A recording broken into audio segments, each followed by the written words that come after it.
Lavori sul ponte della Veneggia, si sapeva che si sarebbero fatti, ciononostante qualche piccolo problema, specialmente qui in via degli Agricoltori, si è formato.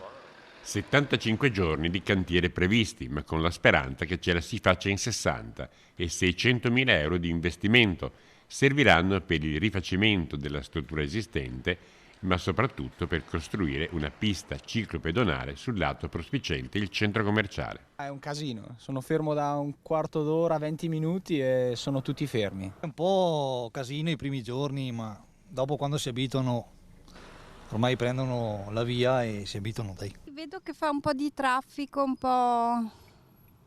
Sopportabile? Sì, penso di sì. Molto male, andiamo male a lavorare. Problemi? Problemi?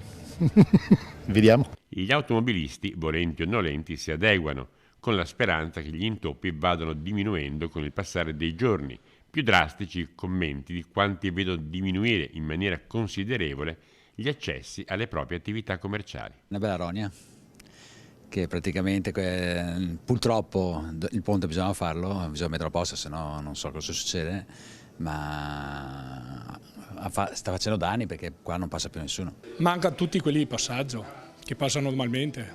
Fortunatamente io lavoro anche con quelli che hanno l'attività nei dintorni, quindi si sopravvive al momento, vai. Una disperazione perché purtroppo, essendoci queste pattuglie, la gente pensa che noi siamo chiusi e invece siamo aperti, ma le persone hanno paura. Non entrano? Non entrano assolutamente e quindi non lo so. Siamo qua tutto il giorno ad aspettare, però sembra di essere in zona Covid.